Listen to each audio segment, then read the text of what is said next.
I hope you all are good and happy. So today we are going to begin with the lesson number 13 of your class 7 English, that is sea swimming. So let's begin with this chapter.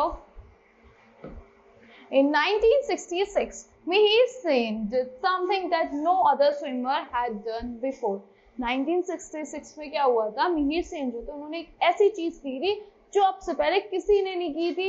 He swam across the 7 seas of 5 continents in 1 calendar year. उन्होंने क्या करा था? वो 7 seas of 5 continents में swim करा था एक calendar year में. So Mihir Sen did not always know how to swim. इन्हें हमेशा से नहीं पता था कि swimming कैसे करते हैं.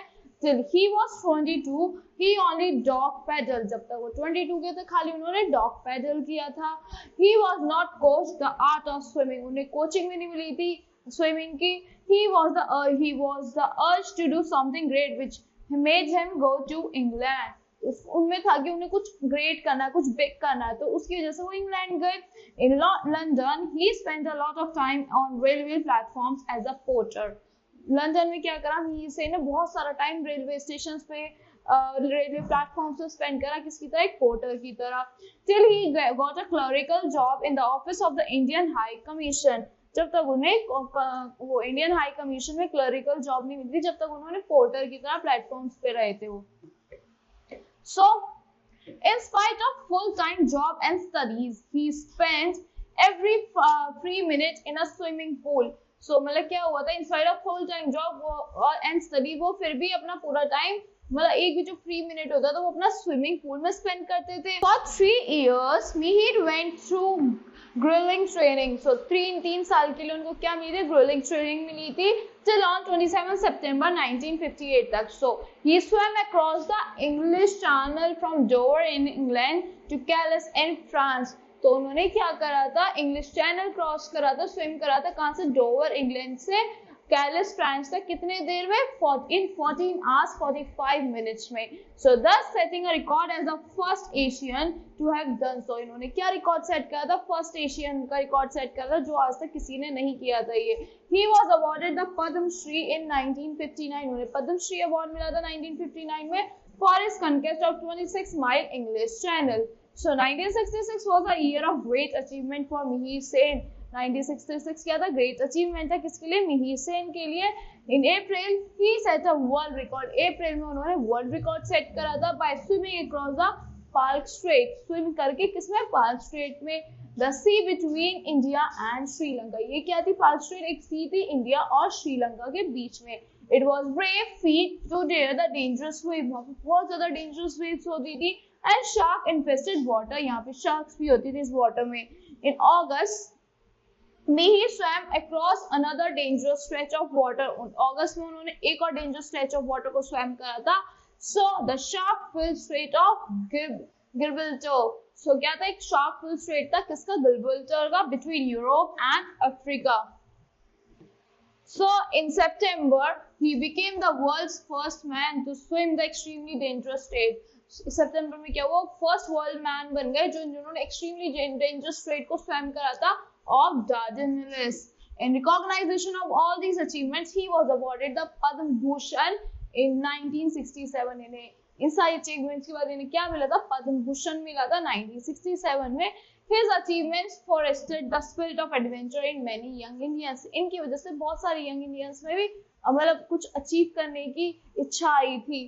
So in 1974, Avinash Sarang. 1974 में क्या हुआ? अविनाश सारंग थे a former water polo player from India. एक former water polo player थे इंडिया से.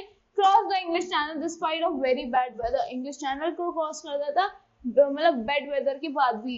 Sarang success revived interest in the channel. Sarang का सक्सेस मतलब इंटरेस्ट हुआ उन्हें फिर channels में. And between 1983 and 1989, 14 Indian made the crossing among them. फिर 1983 से 1989 तक 14 इंडियन ने क्रॉसिंग करी थी इनके बीच में.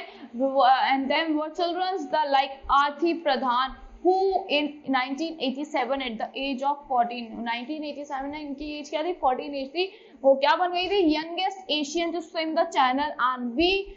Kutraleshwaran from Tamil Nadu who crossed the channel in 1944 at the age of 12. V Kuturleshwaran from Tamil Nadu से इन्होंने क्या करा था, क्रॉस करा था चैनल 1944 में, किस एज पे, सिर्फ 12 एज पे। So that year कुतुरलेश्वरन completed 5 other ocean swims. कुतुरलेश्वरन ने 5 other ocean swims भी complete करी थी and enter the Guinness Book of World Record। और किसमें एंटर हो गए थे, Guinness book of world record में एंटर हो गए थे। Among Indian channels concurs Taranath Shenoy's 1983 feat is especially remarkable। बहुत ज़्यादा remarkable है इनकी feat। So despite being deaf, वो deaf थे, mute थे and partially blind थे।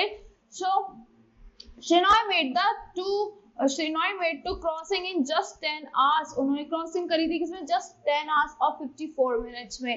The following year he attempted to swim non-stop from England to France। उन्होंने non-stop swim करा था इंग्लैंड से France and back, but was unable to complete the written leg। और written leg को वो मतलब जो back आए थे वो complete नहीं कर पाए थे। On the 22 Indians who have crossed the channel, 6 have been women। जो 22 Indians थे जिन्होंने चैनल को क्रॉस करा था, तो उनमें क्या थे, 6 तो वुमेन्स ही थी। The most impressive has been the former national swimmer champion, that is Anita Sood। सबसे ज्यादा impressive कौन थी, अनीता सूद थी, who in 1987 crossed the channel। 1987 में इन्होंने चैनल को क्रॉस करा था, किसमें, कैनाल को क्रॉस करा था इन्होंने 8 hours and 15 minutes में। So the fastest ever by an Indian। It was the same year that another woman, C.N. Janaki, जो C.N. Janaki थी, who was struck by polio, जो किससे struck थी, polio से struck थी when she was 2 years old, became the first physically disabled woman to be part of the successful team crossing of the canal। So ये क्या बन गई थी, फर्स्ट फिजिकली डिसेबल वुमेन थी जो इन्होंने क्रॉस करा था successful team crossing of canal। So these swimmers could accomplish all this because of their love of adventures। इस वजह से कर पाए थे क्योंकि इनमें क्या था, एक लव था एडवेंचर्स का। So that's all for this lesson। I hope you all like the explanation of this lesson। Thank you and have a great day।